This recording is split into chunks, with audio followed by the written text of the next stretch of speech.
If a life can pivot on a breath, mine pivoted between a violin's sigh and the rustle of a white tablecloth. A wedding hall glowed like a promise. Champagne rose in thin, golden threads, and under our table, folded as small as a secret, lay a piece of paper that wanted my grandson dead. People think catastrophe announces itself with sirens. It doesn't. It hides in the ordinary. A child's bow tie, a toy car, the warm halo of candles trembling in glass. I didn't know it yet, but this night wasn't a celebration. It was a test of sight, of courage, and of whether love can outshout the careful lies we tell ourselves to survive. The room where joy performed, the ballroom performed happiness. White roses choreographed themselves in domes across linen as smooth as ice. Silverware glittered like little moons. The jazz band feathered through standard soft notes, just enough to convince a camera that joy had texture. I sat halfway down the room, table 8. It was close enough to the head table to be seen in cutaway shots, far enough to be ignored when real emotion happened. Beside me was Leo, 7 years old, all elbows and soft hair, and the kind of silence that means listening. He drove his red toy car in slow loops around the desert fork, a private orbit. Every so often I straightened his bow tie, as if tidiness could anchor a heart. I scanned the room for my son. Alex wore navy, hope, and a practiced smile. He moved table to table, a gracious planet with gravity, strong enough to hold together a night that might otherwise fly apart. Ava the bride was a constellation of beads and bone structure, surrounded by phones and friends and strobe-lit laughter. Perfect posture, perfect glass, perfect timing. I watched her smile and felt that tiny torn thread you only notice when you run your fingers against it the wrong way. 7 already. An elderly woman at our table asked, eyes fond on Leo. Just turned, I said, and the words tasted like the year Maria died, like the rain of that day, like breath I still owed the world. The whisper the band slid into something slower, and in the hush between songs, Leo's little hand hooked into mine, cold, tight. There are grips you know from birth, a newborn's reflex, a toddler's pull, a child's plea. This was a plea, Grandma, he whispered, not looking at me. I want to leave, right now. I leaned closer, the way you do when the world shrinks to a single syllable. What's wrong, my boy? He swallowed. The candlelight pushed a trembling glow across his cheek. Grandma, he said, you didn't look under the table, did you? The question sliced clean through the music. I have been a mother long enough to know that children are barometers. They don't always describe the storm, but they feel the pressure drop. I lifted the tablecloth. Beneath us, the world became wood and shadow. Chair legs, swinging feet in tiny dress shoes, the red car asleep on its side, and then white, small, a square folded into fourths. Patient as a snake in shade, I reached for it, felt my fingers betray me, brought it into the light, and opened the hinge of paper fate had creased.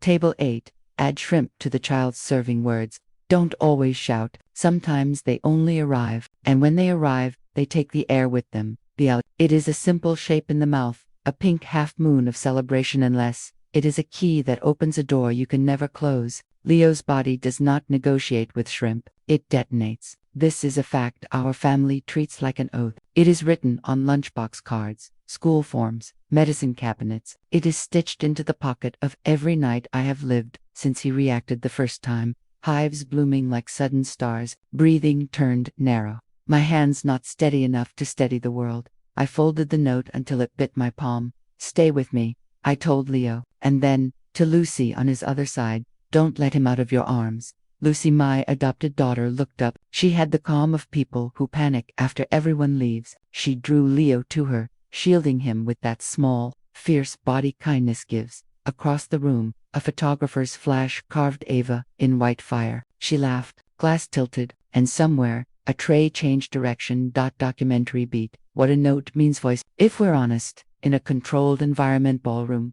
caterers, banquet manager, handwritten instruction slips, past digital systems, and lands in the oldest delivery network we own, human hands. A note is plausible deniability incarnate. No sender, no audit trail, just ink that becomes intent when the worst thing happens. But the worst thing hadn't happened yet. The first confrontation, Nye stepped into the hallway where the servers staged their ballet. The tempo here was different. The percussion of plates, the snare of instructions, the low brass of the chef directing an invisible orchestra. I found a face I recognized. David, young, polite, the kind of boy who says ma'am because his mother taught him to. "Did you write this?" I asked, and the paper shook. "A tiny flag of war," he read, and the color left him. "No, ma'am, that's mine, but someone gave it to me." I dropped it when his words broke apart like sugar in hot water. "Who?" I said. "Look at me." "Who?" "I don't know her name." He swallowed. "A woman from a table up front said to deliver it to the kitchen.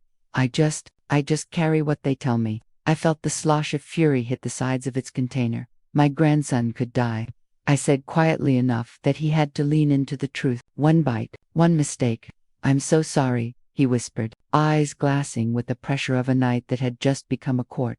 "Then help me keep him alive," I said, and turned back into the light. Flashback, the first lost. There are moments when the present splits, and old film flickers over it. As I walked back through the double doors, rain fell again, not outside, inside my skull. On the day a truck leaped its lane and took Maria from the arithmetic of this family. The phone had been ablaze. The kitchen floor, an altar. I remembered the sound a plate made when it met tile and unmade itself. I remember Alex becoming rooms you could not enter. I remember Leo at 4, pushing a toy car back and forth across the pew while we told the world goodbye. Grief remaps a house. It remaps a heart. You learn the places where you will always hear her laugh and the corners that will always be wind.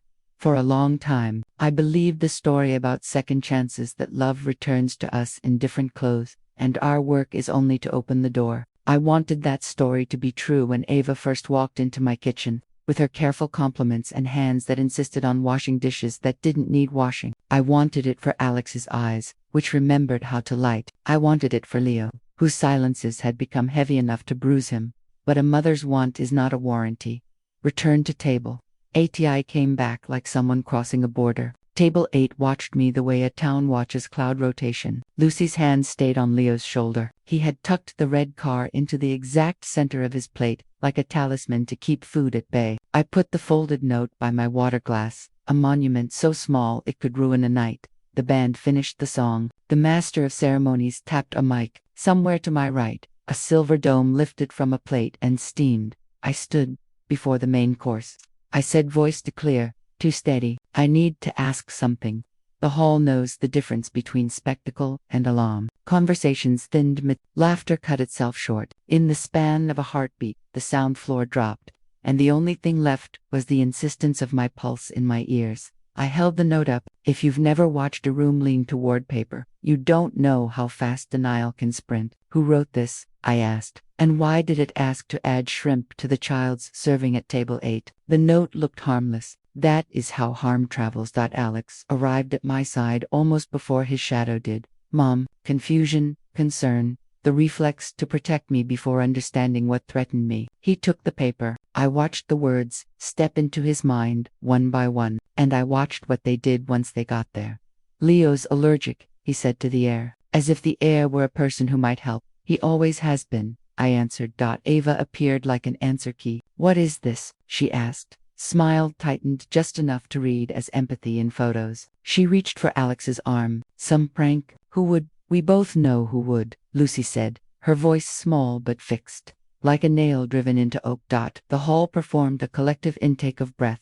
Ava turned, every inch of her trained to face a lens. "I'm sorry you're upset," she said to me. "To all of us, to the archive this night would become, but that scrap doesn't have a name. Anyone could have." "Not anyone," I said. "Someone who—" David hovered at the room's edge, a boy with a map no one wanted to read. He lifted his hand. "Ma'am," he said to me, then faltered, eyes skittering to Ava and back. A woman at a front table handed it to me. The space between the head table and us was a red carpet of suspicion. To cross it would be to call the world by its right name. Documentary beat. When stories start to fray, audience instinct asks for a clean line. Villain, motive, method. Family rarely obliges. Instead, truth frays first at the edges. Tone, timing, tell. Watch the hands. Watch the mouth before the eyes. Watch who looks for exits when there's nowhere to go. The first crack, a chair scraped. A young woman stood from 2 tables ahead, trembling already in the act of choosing who she was going to be. Gloria, Ava's younger sister. Her voice dropped the room a degree. It wasn't the waiter's idea," she said, tears trousering mascara into rivers. "Ava asked me to take the paper to the servers." She shook her head as if she could undo what she had just done. "I didn't know what it said, I swear." Silence can be a weapon. It can also be a sponge. The room's silence soaked that confession until it looked like evidence. Ava's face hardened in increments. Gloria, she said. Each syllable snapped clean. Sit down. Don't embarrass us. Gloria sat smaller, but the damage had already drawn its shape in the air. Alex stared at his new wife. The way a man stares at a house that shouldn't be on fire. Tell me it isn't true, he said, and the plea in it aged me. Ava's mouth found a version of a smile. You're really going to believe a hysterical old woman and a jealous girl over me? She asked, voice pitched precisely to bruise and be remembered. On our wedding day, Lucy stood. She did not raise her voice. She did not need to. We can check the cameras, she said, as simply as gravity. That was when panic blinked behind Ava's eyes. Not fear for Leo. Not horror at an accident. Panic at the existence of a record. The slapshot is often quiet. The sound that split the room. WASN single quotes T. Lucy stepped forward and slapped Ava clean. Sharp. A crack like rope across stone. It was not theatrical. It was thesis. Heads turned. Hands flew to mouths. And somewhere in the back of the room, a choked laugh escaped from someone who laughs when they don't know where else to put the feeling. You almost killed a child, Lucy said, and every word landed like a stamp. Ava's hand went to her cheek, disbelief curdling into something uglier. Jealous, she hissed, the word small enough to hide in headlines. You've wanted him since enough, I said, my palm slamming the linen hard enough to sing the glasses. The note lay between us like a verdict to light to weigh what it meant. Fault lines. Families have fault lines that look like gestures. I saw them all at once. The way Lucy's gaze had always paused a beat longer on Alex when he was too tired to notice. The way she folded Leo's shirts with the tenderness of apology. The way Ava pointed, never asked. The way Alex's smile had practiced itself back to life and learned the wrong steps. Security can escort you to the office to review the footage, I told the room. But really, I told Alex, we do not guess when a boy's life is the wager. A manager materialized, drawn by the gravity of conflict and the scent of lawsuit. He nodded too many times. Of course, we have cameras, public spaces only. MAAMF,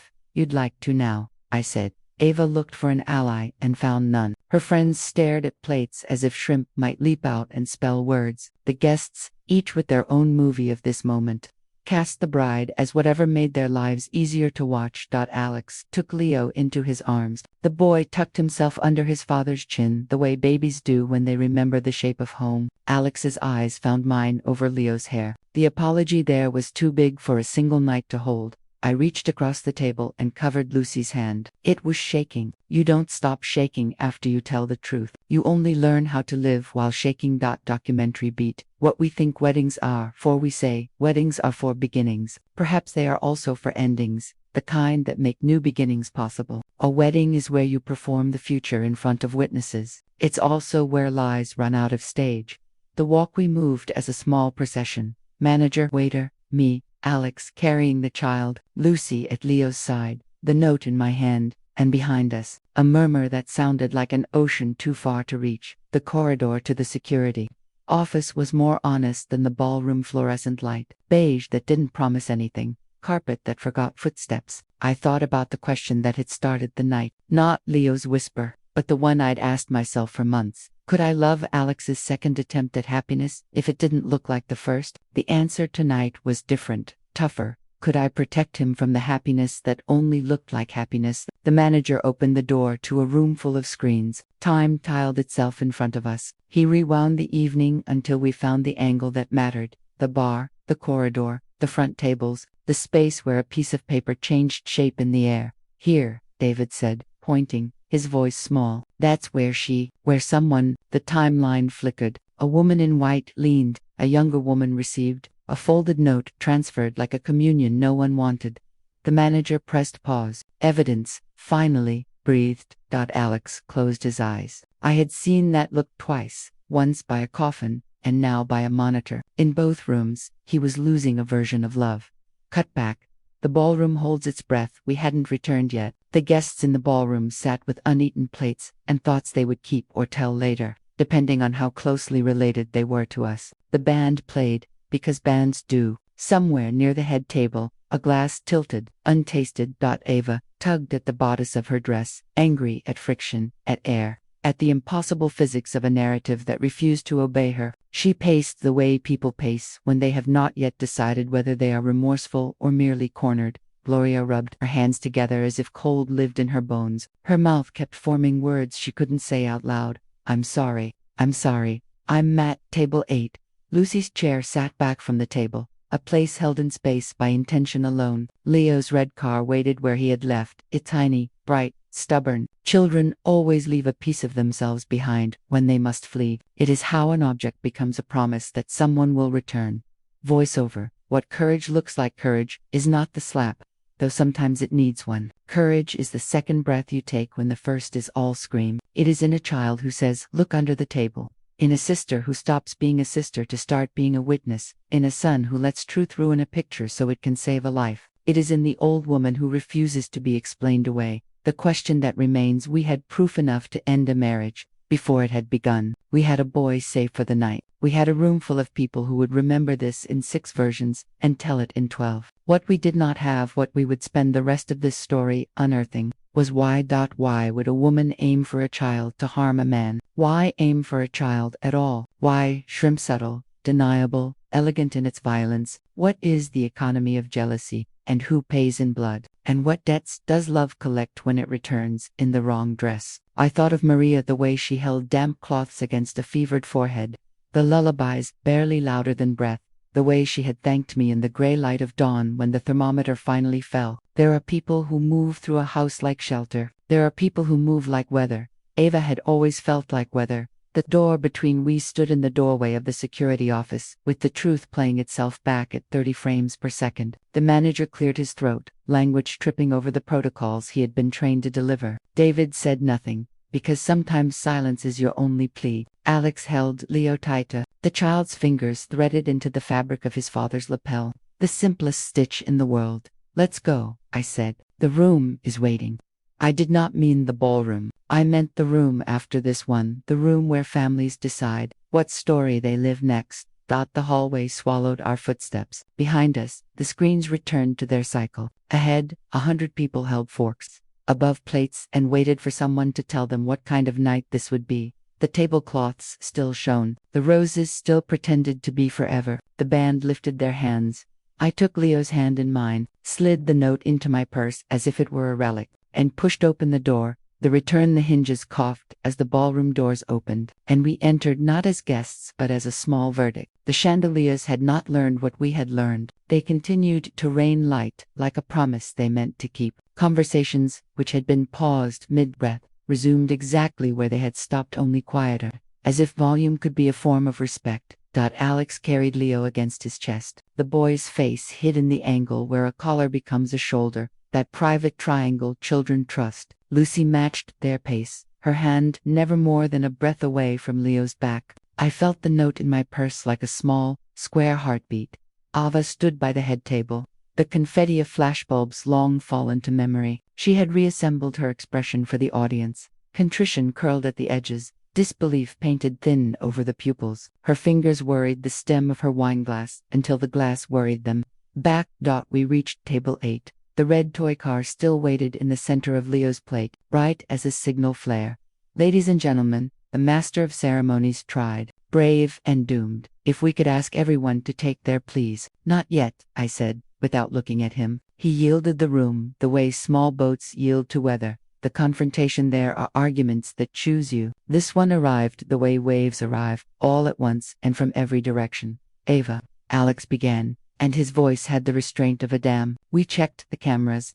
She smiled, and the smile fractured into 6 smaller, less convincing smiles. And what did you see? A crowded room, a server doing his job, my sister who has always resented my looking for attention on a night that wasn't hers. You handed Gloria the paper, I said. No flourishes, no rhetorical embroidery. She carried it to the waiter.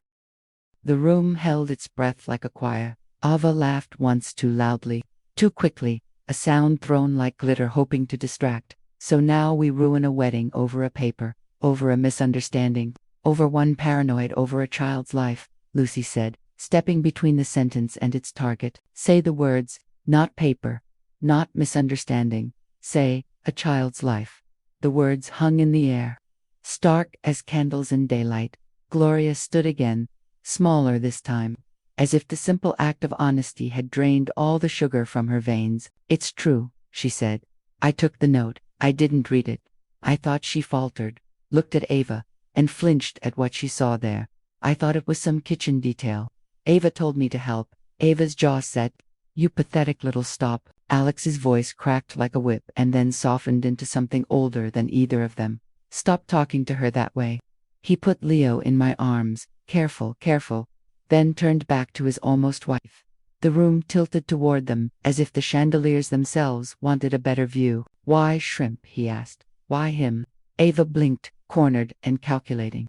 Because I didn't, she said, choosing denial like a dress. Because I love you. Because this is absurd. The caterer's manager had moved closer, instinctively aligning himself with whatever looked like policy. For the record, he said, gentle but official, we've quarantined all shrimp from table 8 and nearby. No cross-contact will occur. Thank you, I told him. If gratitude could be an anchor, I threw it at his shoes. Documentary beat. The language of harm denial dresses in grammar. Notice how quickly pronouns work when truth hurts. I didn't.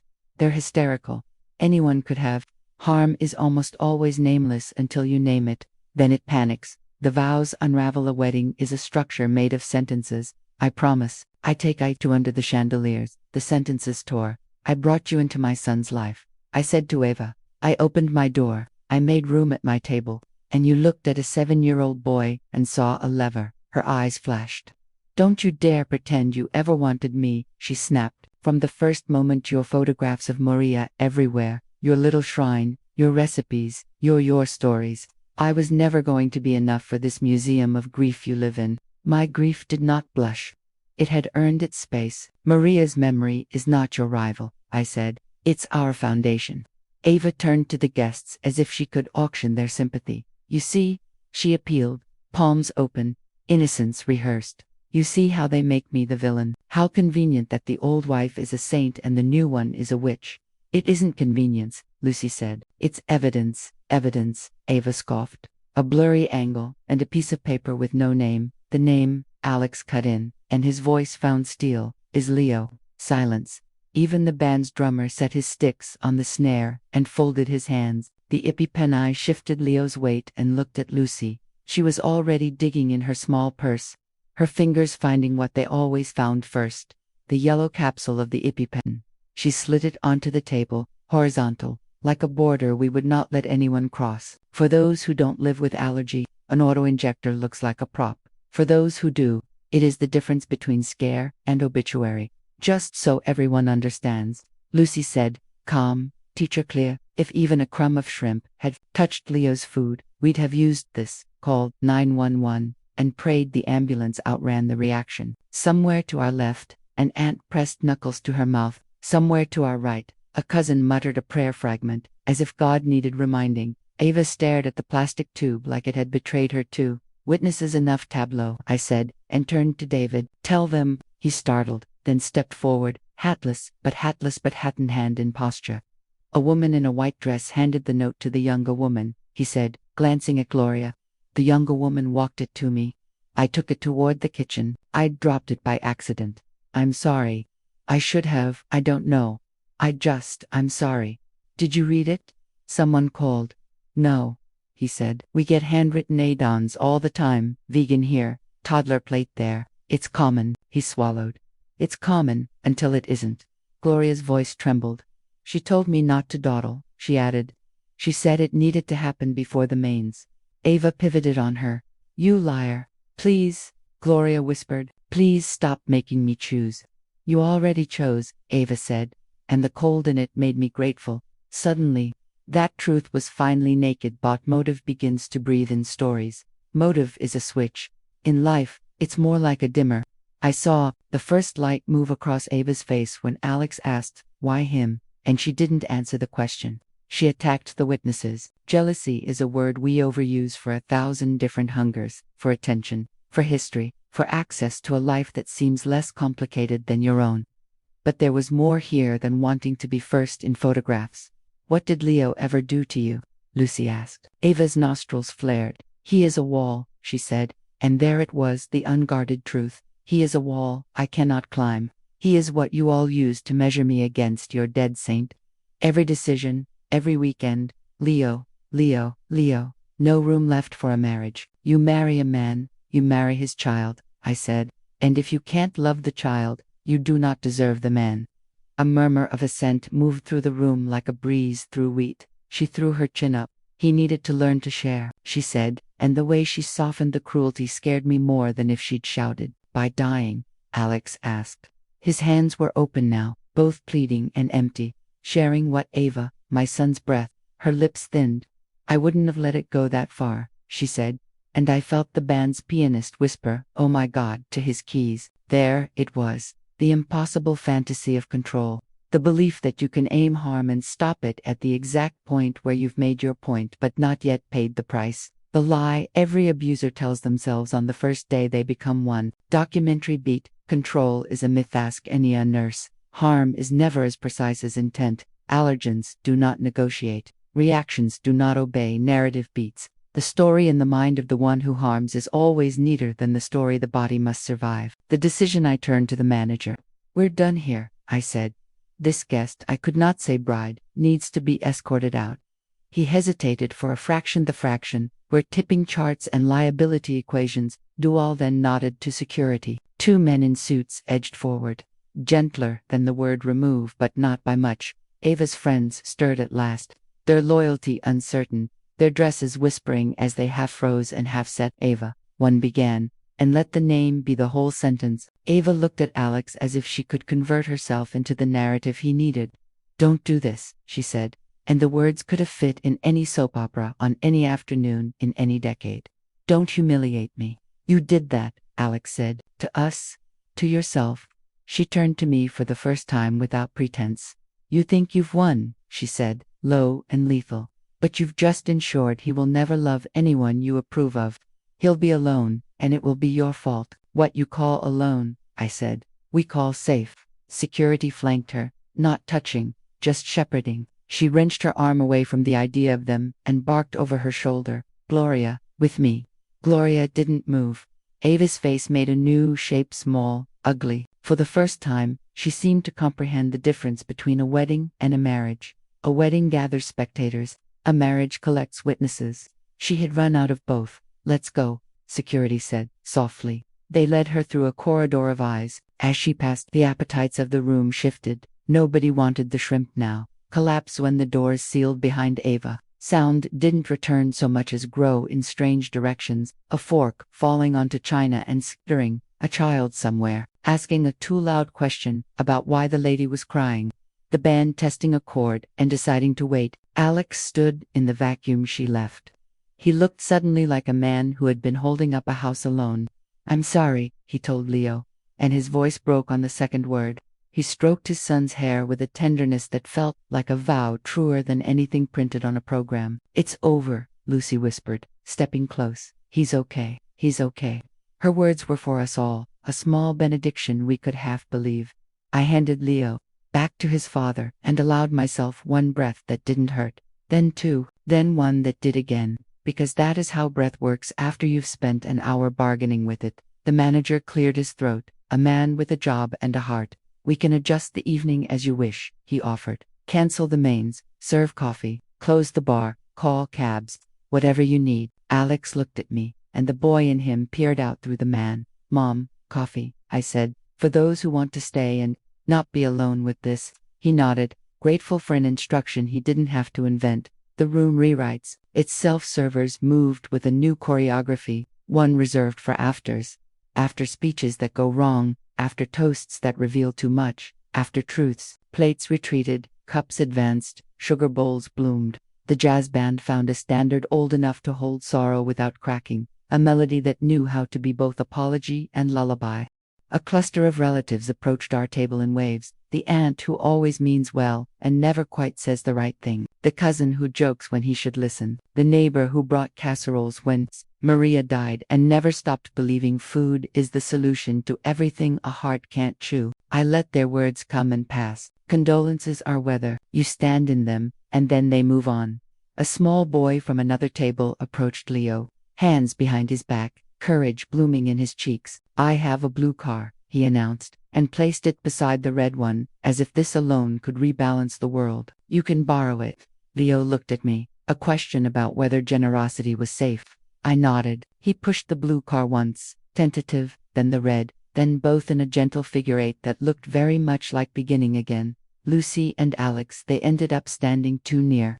By accident or gravity. Lucy had that posture of usefulness she wears like a coat, alert, kind, ready to step into any gap, even the ones she can't fill. You saved him, Alex said. Not a flourish, a fact. She shook her head. He saved himself when he told her to look under the table, she said, nodding toward me. We just listened in time. He looked at her the way men look after a storm at the one house with the light on. Not worship, not debt, recognition. I have so much to make right, he said. Start small, she answered. Start with water and sleep. And with telling the truth, I added, and they both smiled with the expression people wear when they're grateful to be told what to do.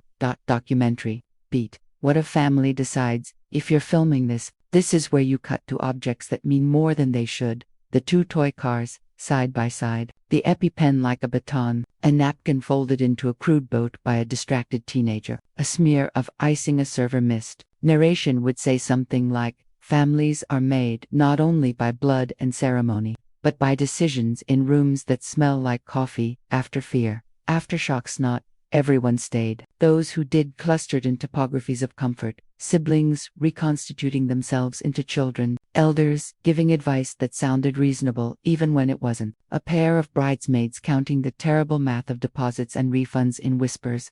Gloria hovered at the edge of our orbit, her face a salt map. I opened my arms without standing. She stepped into the invitation and folded herself down next to me like a bird that had flown too long. I didn't know, she said into my shoulder. I swear I didn't know. I believe you, I said. But from now on, you will ask what you're carrying. She nodded, a small, damp movement that felt like a promise. I can't go home with her, she whispered. You won't, I said. One sentence to answer 1,000 problems I hadn't yet gamed out. Sometimes love writes checks, logistics must later cash. The father and the son when the worst thing almost happens. Fathers sometimes remember how small their sons once were. Alex took Leo to the dance floor, now empty, a polished ellipse of reflections, and they didn't dance so much as sway. Leo's head fit under his chin the way it used to, and Alex closed his eyes and counted something only he could count. Breaths owed, apologies to make, nights to rewrite. I watched them and felt the ache love always carries, the ache of what nearly was and what still could be. Lucy watched them, too. And in her look there was no triumph. No, now he will finally see me. Only tenderness, only relief that the boy she loved like marrow was still here to ask for second slices of cake on days when cake is allowed. The call my phone buzzed. Mrs. DeVasta teacher had texted earlier to confirm Monday's allergy plan for the class party. Now she wrote again, out of hours and out of worry. He okay. Saw a relative's post. Call me if you need anything. The world is always watching. The world is sometimes kind. He's okay, I typed back. Thank you for loving him. It felt important to tell her this, even if it meant nothing outside my pocket. A quiet exit around 10. People began to peel away, shamefaced at their relief to be allowed to leave. They pressed my hands, my cheeks, my shoulder blades, offering contact as apology for their helplessness. I blessed them in the small ways I know how. Drive safe. Go straight home, warm something easy. Call your mother, and they obeyed, because ritual is not only for churches. The band packed with the hushed efficiency of men who have seen too much under chandeliers. Proposals, fights, reconciliations half performed. The manager checked on us one last time, put a business card by my plate, and promised to preserve footage and incident reports, as if we were moving from the jurisdiction of weddings to the jurisdiction of courts. Thought we were. The last light when the room was mostly chairs and echoes. I asked Alex for Leo. He handed the boy over, and I felt that familiar transfer, the way a child shifts weight as if his bones recognized the arms receiving him. I kissed Leo's hair. We're going home, I said, and tomorrow we will plant something. He blinked up at me. What? A little tree, I said. Something that started tonight but grows into something else. Can it be red? He asked, thinking, perhaps, of toy cars and safe signals. It can be anything you like, I said, and he seemed satisfied by a universe that could bend that far. We walked out together, Alex carrying overnight bags, that suddenly seemed as absurd as centerpieces. Lucy, carrying the EpiPen, and a stack of favors no one wanted now. Me carrying the weight that had almost been grief, and had chosen, this time, not to be outside. The night remembered how to be a night. The air had the clean bite of endings. The valet brought the car up and didn't look any of us in the eyes, as if privacy could be a service he could finally provide. I buckled Leo into his seat, checked the straps twice, and then once for good measure. He held his red car and, with the solemnity of an emperor, placed the blue one beside it. "Two is stronger," he announced. "Always," I said, and closed the door. Tag. The first question of morning at home. After water and warm socks, and all the tiny religion of bedtime, the house exhaled. Alex sat at the edge of the sofa with a face that didn't yet know what to do without adrenaline. Lucy brewed tea and put a honey spoon on a saucer like a small apology to the universe. I stood at the window and watched the quiet street receive us back. Tomorrow, there would be calls, lawyers, therapists, the venue about the footage, the pediatrician about double-checking the emergency plan. There would be decisions about Gloria and what shelter looked like for a sister who had just become a different kind of orphan. There would be a visit to Maria's grave, where I would talk aloud in the half-joking way of the grieving, and say, "You were here tonight, weren't you? You kept watch."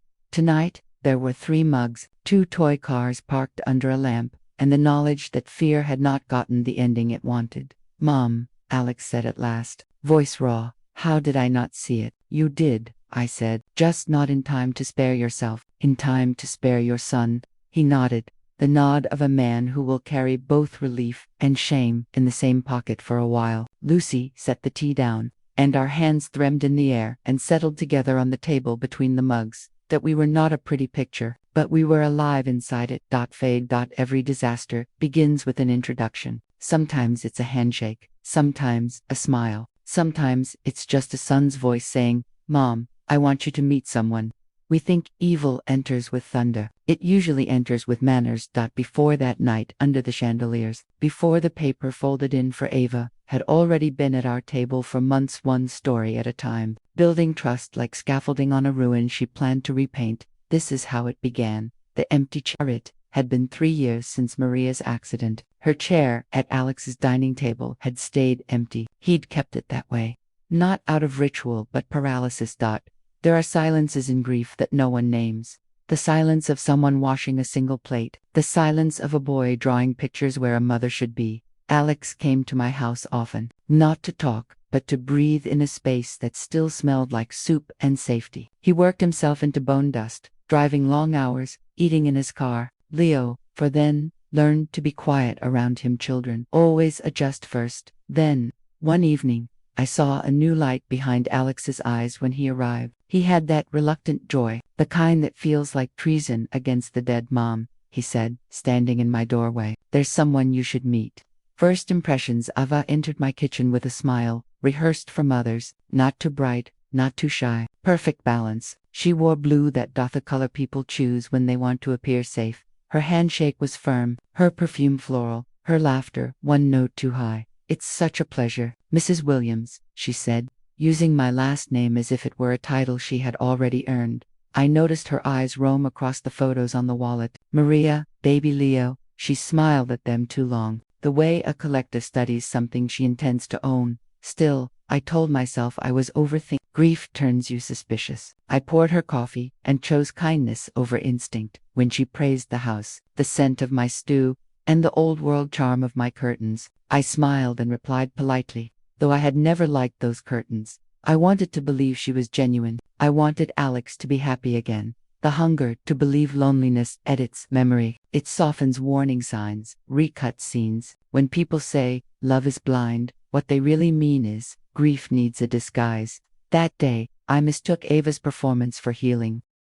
Leo's eyes. Leo was drawing at the table. His crayons were lined up by color, his concentration a small fortress. Ava bent to see his picture. "What are you drawing, sweetheart?" He hesitated, then whispered, "Mommy and me in the park."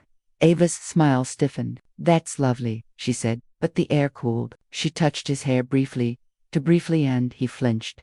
Alex, distracted by his own nervous joy, didn't notice, but I did. Later that night, as I washed dishes, Leo whispered, "Grandma, I don't like her perfume. It's too loud. I kissed his forehead. She's just new, my love. Give her a chance. I wish I'd listened to the part of me that already disagreed. The park incident weeks later. Ava offered to take Leo to the park to bond. It was a sunny Saturday, the kind that makes life look fixable. When they returned, Leo's shirt was dirt-streaked, his expression hollow. Ava chattered cheerfully about slides and swings, but Leo only clutched his toy car and stared at the floor. Did you have fun? I asked. He nodded, but his eyes told another story. That night, when I tucked him in, he whispered, "She pushed me when I didn't run fast enough." I froze. Maybe she was just playing. He turned his face into the pillow. "No, Grandma. She said I'm slow like my mom." My breath caught. I told myself, maybe he misunderstood children, mishear things, right? But a splinter lodged itself in my chest that night, one that would fester for months. Lucy had joined our family years before, as a foster child, barely 16. Thin as a question mark, full of eyes that didn't trust love yet, she'd grown into a woman who believed more in care than words. When Maria died, Lucy stepped in, not officially, not dramatically, just with small gestures, helping Leo with homework, bringing cookies, making me laugh when grief turned the air thick. Where Ava arrived like perfume, Lucy stayed like air, quiet, essential. I sometimes saw how she looked at Alex, the way light bends toward warmth. She never said a word, but love doesn't always need sound to speak. Dinner. Eva's first dinner at our house was a performance in 3 acts. Act 1, charm. She complimented every dish, poured wine with delicate precision, laughed at Alex's stories. Act 2, control. She interrupted Leo when he tried to tell a story about school, pressing a chocolate bar into his hand as if to silence him with sugar. Act 3, resentment. When Leo refused the candy, Ava's lips twitched, her eyes flashing something raw before she caught herself. After dinner, she insisted on washing dishes. "Please, Mrs. Williams, you relax." I watched her scrub each plate too hard, humming off-key. Leo sat coloring in the living room. When Ava approached him again, I heard her say softly, "You're not the only one who needs your daddy." I stepped into the doorway. "Everything okay?" She turned, smile instant. "Of course, he's just shy." But Leo wasn't shy. He was learning to disappear. Gaslight by courtesy. There is a kind of cruelty that hides in politeness. It smiles, it helps, it says the right words, but its timing is always off. Every predator knows. Charm is camouflage. Warnings. Lucy noticed first. "Mom," she said one afternoon, "you ever feel Ava's smile doesn't reach her eyes?" I looked up from my knitting. "She's just different. Corporate type. Some people are more controlled." Lucy tilted her head. "Controlled isn't the same as kind." I shrugged, half defensive. "Your brother's finally laughing again. Maybe that's enough." But we both knew it wasn't. Still, I kept quiet. You learn not to interfere in adult relationships, even when every instinct in your bones screams danger. The gift for Leo's 7th birthday. Lucy baked a cake, thick chocolate, 7 candles, love in every crumb. Ava arrived with a wrapped box and a distracted smile. Inside was a toy drone, expensive, loud, wrong for a child allergic to chaos. "Be careful," Lucy warned. "It's heavy." Ava's reply was sugar over poison. "He'll learn." Leo lit up for the cake, not the drone. He hugged Lucy, not Ava. I saw the flash of jealousy so quick, it could have been mistaken for blinking. Later, after the party, Ava accidentally threw away the leftover cake, muttering something about clutter. That's when I realized David didn't want to share space, not with the past, not with anyone's love. The night I overheard one evening, Alex had gone to bed early. I was in the kitchen making tea when I heard voices from the living room, Ava's sharp whisper and Leo's soft, trembling one. "Your grandma doesn't like me," Ava said. "You know that, right?" Leo didn't answer. "She's trying to turn your dad against me. Maybe she wishes your mom were still here."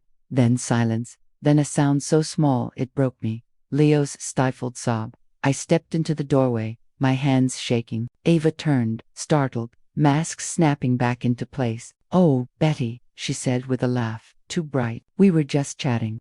Leo wiped his face quickly, pretending nothing had happened. I wanted to scream. I wanted to throw her out of that house. But Alex was upstairs, exhausted, and I didn't want to fracture him further. So I just said, "It's late, Ava. Go home." That night, I sat by Leo's bed until he fell asleep. His little hand clung to my wrist, even in dreams. The proposal. A few weeks later, Alex called me, voice glowing. Mom, I did it. I asked Ava to marry me. The words hit like cold water. I forced a smile he couldn't see through the phone. Congratulations, son. When I hung up, I stared at the wall, trying to feel happiness. But happiness doesn't come when trust has splinters in it. I remembered Leo's whisper, Lucy's doubts, Ava's eyes, and yet, I stayed silent because I thought silence was the price of peace. The myth of peace. Families often confuse quiet with harmony, but quiet can also be surrendered. The slow suffocation of truth. By trying not to ruin my son's happiness, I nearly ruined my grandson's life. The rehearsal dinner the night before the wedding. The family gathered at a restaurant overlooking the bay. Laughter floated over candlelight. Ava was radiant, even I had to admit that. Her smile worked the room like choreography. But beneath the table, I saw her heel press lightly against Leo's foot, not playful, not gentle. A warning disguised as a touch. Leo winced. She smiled wider. Lucy caught it too. Her hand tightened on her napkin, jaw set. When dessert came, shrimp cocktail was served. Leo didn't touch it. Ava did. Slowly, deliberately, she leaned in, whispered something I couldn't hear, then looked up at me and said, I know how to make him like me. Just takes patience. The next morning, I would find out what patience meant. The door between past and future. I think now about how love blinds us in different ways. Alex couldn't see Ava's cruelty through the fog of his longing. I couldn't see it through the shadow of my guilt. Lucy saw it, but love made her silent too. And Leo saw everything. He was just too small to make the world believe him. When he whispered at that wedding, Grandma, you didn't look under the table, did you? He wasn't just afraid, he was vindicated. That whisper was the echo of every moment we'd dismissed, every sign we'd ignored. We think heroes are loud. Sometimes they're 7 years old and trembling, saving us all with a single sentence. The morning after the wedding, the sun rose like it didn't know what had happened. It poured its light through the same windows, touched the same polished furniture, glittered over the same leftover champagne glasses. But inside our house, it was quiet, too quiet. The kind of silence that comes after something has broken, and everyone is afraid to step on the pieces. Leo was still asleep, curled on the couch beside his toy cars. Alex sat at the kitchen table, his elbows on his knees, face buried in his hands. He hadn't changed out of his wedding suit. The navy fabric was wrinkled, the tie still knotted halfway up his throat. Lucy stood near the sink, her arms crossed, eyes red from crying but dry now past tears, into the territory of resolve.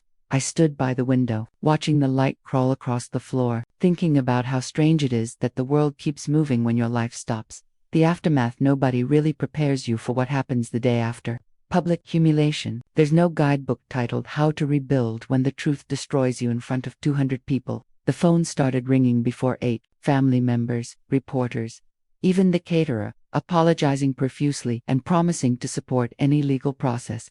I unplugged the phone. Alex didn't even lift his head. Lucy broke the silence first. I called Gloria, she said. She's staying with her friend. She won't go back to Ava's apartment.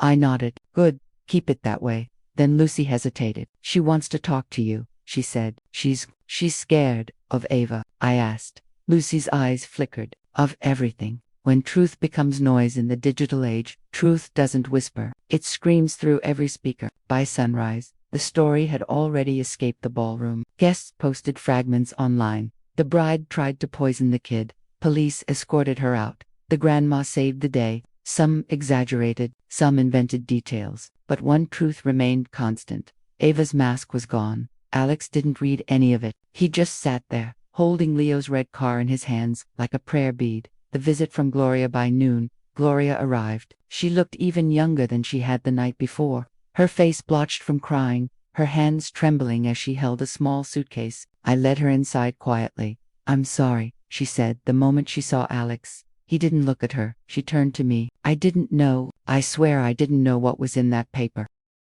I put a hand on her shoulder. I believe you. Sit down. She shook her head, tears welling again. She told me it was just a note for the chefs, something about adding shrimp for the main course. She said she wanted everything to look perfect. And when I hesitated, she said, her voice cracked. She said if I ever wanted to stay close to her, I'd better stop asking questions. Lucy flinched. She threatened you. Gloria nodded. Not directly. She knew how to make you feel small, like you owed her for every good thing she ever gave you.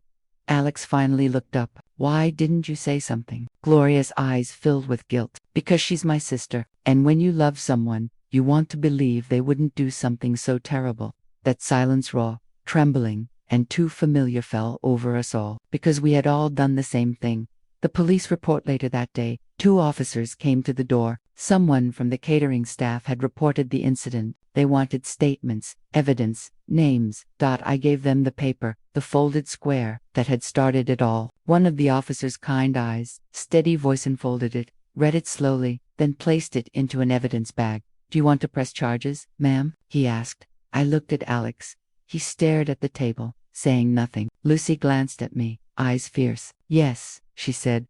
I took a deep breath. Yes, I echoed. She endangered a child's life. She knew about his allergy. The officer nodded. We'll contact you once the report's filed. Then he added softly, you did the right thing.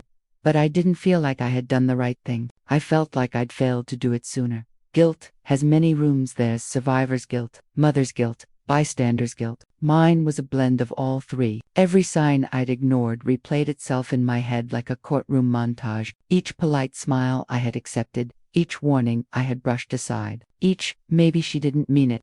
It was all evidence now against me. Alex's collapse that evening. After the officers left, Alex finally spoke. I loved her, he said quietly. The words sounded like an apology. No, I said gently. You loved the version she sold you. He looked at me then, his eyes wet, his expression that of a man waking up from a long fever. I should have seen it, Mom. I should have listened to you, to Lucy, to Leo. I sat beside him, placed my hand over his. Love isn't blindness, Alex, I said. It's trust. And she used yours like a weapon. He shook his head, voice breaking. I almost lost him. My son, because I couldn't let go of the past. You didn't lose him, Lucy said softly. She stood beside him now, one hand on his shoulder. He's safe. That's what matters. Alex turned to her then, really looking at Herma Bay for the first time in years. Their eyes met, and something passed between them. Not romance, not yet just recognition. The kind that says, you were there when I wasn't. Leo's drawing that night.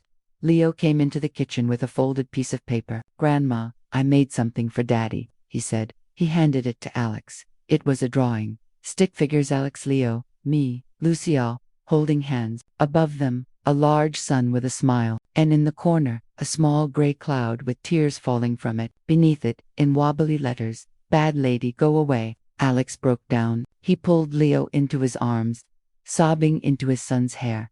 And for the first time since Maria's funeral, I saw Alex cry without hiding it.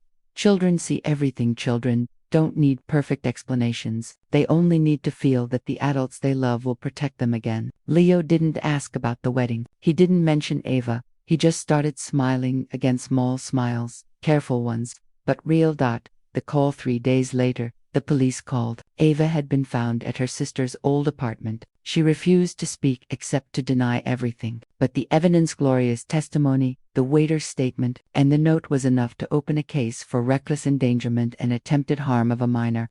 They asked if we wanted to pursue it publicly or quietly. Alex stared at the phone, torn between justice and exhaustion. I said what he couldn't. Publicly. He looked at me, and for a moment, I thought he would protest, but then he nodded. She doesn't get to hide, he said. The community news spread quickly. Neighbors dropped by with casseroles and whispered sympathy. Some pretended not to know the details, others knew too much. One evening, a woman from our church came to visit, her hands folded tight around the Bible. You did what a mother had to do, she said solemnly, even if it meant losing your son's wife.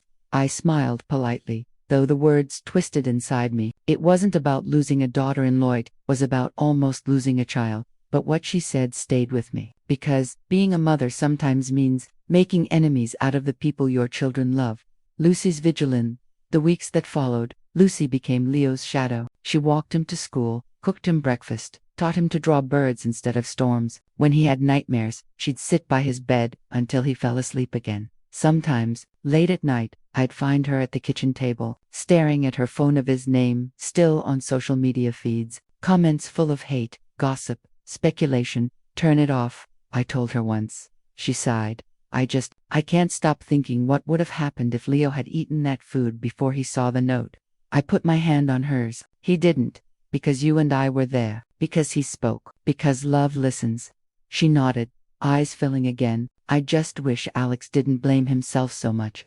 He will, for a while, I said. But guilt fades. The right kind of love doesn't. The slow repair healing doesn't arrive like forgiveness in a movie scene. It's made of small chores, washing dishes together, checking on school lunches, replacing the locks, learning to sleep without waiting for footsteps in the hall. Every family that survives betrayal learns. The same truth piece isn't what you return to. It's what you rebuild. The letter a month later, a letter arrived from the county jail. It was from Ava. Alex didn't want to read it, but I did. Inside, the handwriting was tight, slanted, almost desperate. I never meant to hurt him. I just wanted to be loved. You all made me feel invisible. Maria was a ghost in every room, and I was tired of competing with her shadow. I thought if I could prove you needed me, you'd finally see me. There was no apology, only self-pity wrapped in justification. I folded the letter and placed it in a drawer not to forget, but to remember exactly who she was. When Alex asked what it said, I just replied, "Nothing that matters." The dinner of forgiveness 2 months later, I invited everyone for dinner, just us, Alex, Leo, Lucy, and Gloria. The air smelled of baked bread and lemon chicken. No music, no decorations, just food and quiet warmth. When we sat down, Leo reached for Gloria's hand. "You're my friend now," he said simply. She smiled through tears. "I'd like that." Alex cleared his throat. "Mom, I don't know how to thank you, or Lucy, or anyone." "You don't need to," I said. "Just promise me you'll never confuse loneliness with love again." He nodded. Lucy looked down at her plate. Alex reached over, gently touching her hand. "Thank you," he said, "for everything." She didn't reply, but her smile said everything words couldn't. The quiet, after the storm later that night, after everyone left, I stood by the window again. The moon hung low, soft and forgiving. I thought about Maria, how she used to hum while folding Leo's baby clothes. I thought about Ava, her smile like a blade hidden in silk. And I thought about how close we'd come to losing everything. Leo's laughter echoed faintly from his room. Lucy's voice followed, reading him a bedtime story. And Alex, he was finally asleep, peace settling on his face like dust on old wounds. Sometimes survival isn't victory, it's just the absence of tragedy, and that, too, is enough. Weeks of quiet spring crept into the house quietly, no celebrations, no announcements, just sunlight finding its way through half-open blinds. The news stories about the wedding scandal had finally faded into yesterday's gossip, replaced by new tragedies, new distractions. What remained was life, raw and ordinary, waiting to be lived again. Every morning began the same, the smell of coffee, Leo's small footsteps in the hallway, Lucy humming softly as she packed his lunch. The world had steadied, but hearts take longer. Alex had returned to work part-time at first. His colleagues avoided questions, offering awkward smiles and pats on the shoulder. He appreciated the silence more than sympathy. At night, though, when the house went still, I could hear him pacing. Grief for Maria, shame about Ava, fear for Leo, they all blended into one long insomnia. I learned not to ask, "Are you okay?" Instead, I left tea by his door. That was our language, no small wordless care. Healing looks boring, recovery rarely looks cinematic. There's no triumphant music, no montage of progress. It's laundry folded without crying, laughter that surprises you, an entire day passing without the word why. Healing hides in repetition, the comfort of familiar rituals after chaos.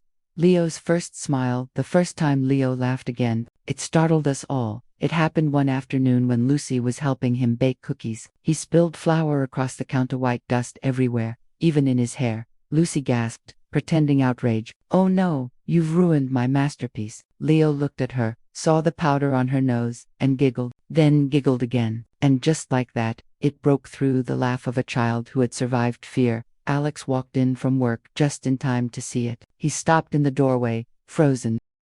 For a long moment, he didn't say anything. Then, his voice cracked softly. "God, I missed that sound." I caught his eye. "It means we're getting him back," I whispered. But the truth was, Leo was giving all of us back to ourselves. The garden we planted, the tree 2 days later, a small cherry blossom, pink buds, trembling with potential. Leo dug the first hole with his tiny shovel. "Is this where bad things go away?" he asked. I smiled. "No, sweetheart, this is where good things grow after bad things leave." Alex knelt beside him. Then let's make it strong, he said. Lucy handed Leo the watering can. And loved, she added. We planted it together for sets of hands, for hearts learning what family meant all over again. Alex's confession that night, after Leo had gone to bed. Alex sat at the kitchen table, staring at the small cherry blossom framed in the moonlight. I keep thinking, he began, about what Maria would say if she saw all this. I looked up from my cup. What do you think she'd say? He exhaled, almost laughing. She'd probably tell me I'm an idiot. We both smiled. It was the first time Maria's name didn't make him flinch. I thought I was doing the right thing, he said, moving on, trying to be happy again, but I didn't notice how much darkness I brought into Leo's life because I was chasing light for myself. Lucy walked in quietly, drying her hands on a towel. You were trying to fill a hole, she said gently. That's not weakness, Alex. It's human. He met her eyes and nodded slowly. I just wish I hadn't risked him to do it. Lucy sat across from him. You didn't. You saved him the moment you believed the truth.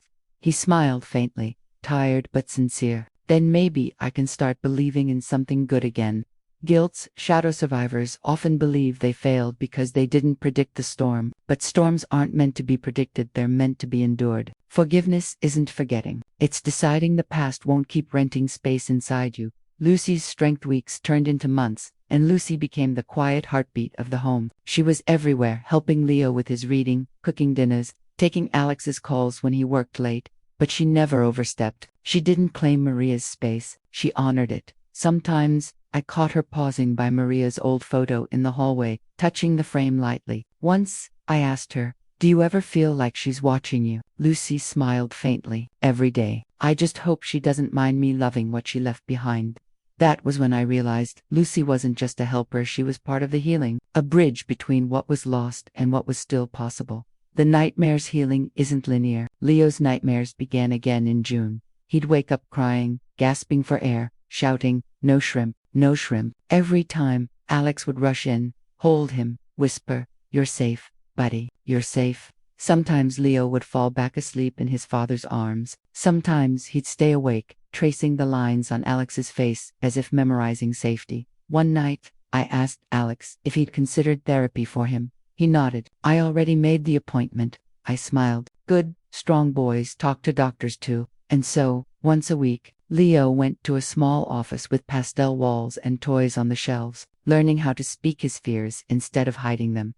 After each session, he'd draw something new: a tree, a car, sometimes a big blue sky. One afternoon, he drew a picture of himself and said, that's me, not scared anymore. I kept that one on the fridge. The return to normal by summer. Our routines had rhythm again. School drop-offs, work schedules, family dinners, movie nights. Alex even started laughing again, real laughter, the kind that came from his chest instead of his throat. Lucy began teaching Leo to ride a bike. I'd watch them from the porch, Leo wobbling, Lucy jogging beside him, shouting encouragement. Every fall was followed by a cheer, every bruise a badge of courage. One day, he pedaled all the way down the street without help. Lucy clapped, tears in her eyes. Alex, standing beside me, whispered, he's fearless again. No, I said, smiling, he's brave. There's a difference. Courage versus fearlessness. Fearlessness is ignorance of danger. Courage is knowing the danger and pedaling forward anyway. That's how children teach adults how to live again. The letter from the court in August. A letter arrived. Ava's court sentencing. She had accepted a plea deal, 5 years probation, community service, and a mandatory psychological evaluation. No jail time. Alex read it in silence. His face betrayed no emotion. Then, quietly, he tore it in half. She's out there, Lucy said softly. He nodded. Let her be. I'm done letting her rent space in my head. And for the first time, I believed him. Leo's school play. By September, Leo was cast as the brave little tree in his school's fall play. He practiced his lines every night in front of us. I am small, but I stand tall, he recited proudly, puffing out his chest. The night of the performance, the auditorium was packed. When his part came, he spoke loud and clear, his voice ringing through the room. When the crowd applauded, Leo smiled, not a shy smile, but the kind that comes from knowing you've overcome something unseen. Alex and Lucy stood side by side, clapping the hardest, and in that moment, I realized this family had found its new center: not perfection, not wealth, not even comfort, but safety, love, presence. The porch. That evening, after the play, we sat on the porch together, the four of us. Leo was half asleep on Lucy's lap. Alex leaned back, looking at the stars. He said quietly, "You know, I used to think love was something that happens to you. Now I think it's something you build." I nodded, brick by brick, day by day. He smiled. "Lucy's been helping me build." Lucy blushed, brushing a strand of hair behind her ear. "I'm just helping with the foundation," she murmured. I chuckled. Foundations are everything. And under that quiet Florida sky, with the hum of crickets and the laughter of distant neighbors, I felt something I hadn't in years. Peace, not the kind that's loud or perfect, but the kind that sits gently on your shoulders and says, "You made it through." The new beginning. Weeks later, Leo asked, "Grandma, are we happy now?" I thought about it. "Yes," I said. "We're happy enough." He nodded, satisfied. "Good. Can we make cookies again?" "Yes, sweetheart," I said, smiling. "This time, you can pour the flour." He laughed. "I'll try not to make a mess." And I thought, make a mess, my love, because mess means life. It means we're still here. A year later, the cherry tree bloomed early that spring. Its blossoms opened like shy confessions, soft pink petals trembling in the wind, reaching toward the same sunlight that had once shone on sorrow. A year had passed since the wedding that wasn't, and yet the memory still flickered at the edge of our days, like a scar that no longer hurt but never quite disappeared. Leo was taller, no, still gentle, still thoughtful, but freer. His laughter carried across the yard, chasing butterflies instead of ghosts. Lucy sat on the porch steps, sketchbook in hand, shading petals that drifted from the tree. And Alex, he was painting the old wooden fence, humming under his breath a sound I hadn't heard since Maria was alive. For the first time, our house felt like a home again. Alex and Lucy. That evening, when Leo went to bed, I found Alex and Lucy in the kitchen. The light above the sink was dim, warm, intimate. They were laughing quietly about something Leo had said at dinner, his latest plan to build a machine that keeps dreams inside jars. But then the laughter softened, replaced by a silence full of something new, something patient. "Lucy," Alex said finally, "I've been meaning to tell you something." She looked up, cautious but calm. "What is it?" He hesitated, rubbing the back of his neck. "You've been here for every hard thing in my life. I don't think I've ever said thank you the way I should have." Lucy smiled gently. "You don't have to thank me, Alex." "I do," he insisted. "You helped raise my son. You held this family together when I couldn't. And he stopped, as if afraid the next words might break something sacred. "I think I finally understand what love really means." Lucy's breath caught. "Alex." He took her hand, not as a grand gesture, but with quiet certainty. "I don't know what the future looks like. I just know that when I picture it, you're there." Tears shimmered in Lucy's eyes, but she didn't look away. "You've already been my family for a long time," she whispered. "Maybe it's time we just admit it." And under the soft hum of the old kitchen light, two people who had once been broken by loss finally began to belong to themselves and to each other. When love returns, quietly, love rarely re-enters our lives with trumpets. It slips in through the same door grief used to leave. It doesn't ask for permission, it just begins, helping with the dishes, reading bedtime stories, tending to the small things that keep life alive. Maria's letters. A few weeks later, while cleaning the attic, I found a box I hadn't opened in years. Inside were old baby clothes, Leo's first shoes, and a bundle of letters tied with faded blue ribbon. They were Maria's notes, she had written but never sent, tucked away in a drawer before her accident. That night, after dinner, I sat by the cherry tree and opened one. Her handwriting was neat, looping, alive. "Betty, if anything ever happens to me, promise me one thing: don't let Alex forget how to smile. And tell Leo that love doesn't disappear when someone dies, it just changes rooms." I pressed the letter to my chest. The air smelled like blossoms and forgiveness. When I showed it to Alex the next morning, he cried quietly. Then he smiled a small, peaceful smile and said, "She'd like Lucy." I nodded. "I think she already does." Leo's therapy sessions had shifted from fear to curiosity. He began asking deeper questions, not about shrimp or Ava or danger, but about love and courage. "Grandma," he asked one evening, "why did she want to hurt me?" I thought for a moment, then said, "Because some people confuse control with love. They think hurting someone will make them stay." He frowned. "That's not love." "No," I said softly, "that's the opposite of it." He was quiet for a while, then looked up with his mother's eyes. "Then we love better, right?" I smiled. "That's the promise we made." He nodded, satisfied. Then he ran off to play, the weight gone from his shoulders. The wedding that mattered the following autumn. Alex and Lucy decided to marry not in a ballroom, not with cameras or glittering guests, but in our backyard, beneath the cherry tree that had survived every storm. It was a small ceremony, just us, Leo holding the rings, Gloria reading a short poem she had written herself. Love is what you grow when you choose again. Lucy wore a simple ivory dress. Alex wore a smile that finally fit his face. When they exchanged vows, Alex said, I once thought love was something that happened to me. Now I know it's something we protect together.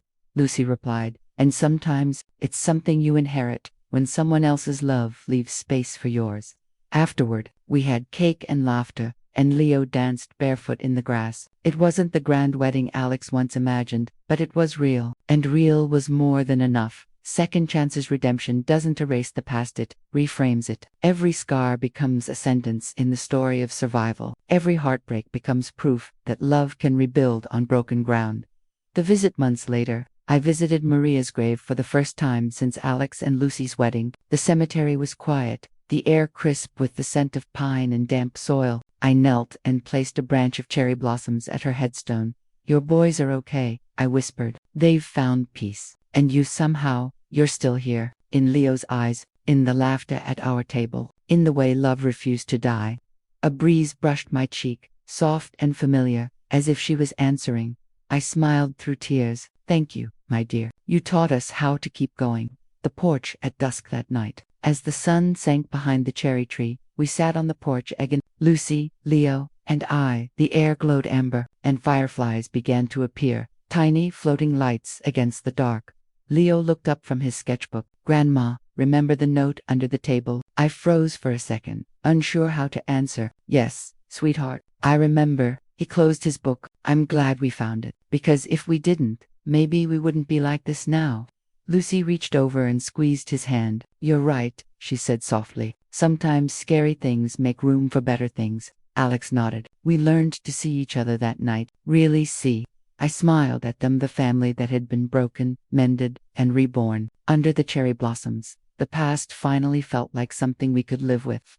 Not under. What family means. Family isn't just blood. It's the people who show up when the world falls apart. It's forgiveness shared over dinner, laughter that outlives pain, and love that keeps choosing to stay. The story of our family wasn't about tragedy, it was about transformation. The night of the wedding didn't destroy us. It revealed who we were meant to be.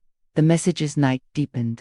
Leo climbed into my lap, head heavy against my shoulder. Grandma, he murmured sleepily, can we keep the tree forever? I kissed his hair. As long as we're here to take care of it, it'll take care of us. He smiled, eyes half closed. Then we'll be okay. And there it was, the ending I didn't know I'd been waiting for. Not fireworks, or revenge, or victory. Just a child safe in his family's arms, and the soft rustle of blossoms above us, whispering the truth we'd earned. Love is the only thing that grows back stronger after being cut down.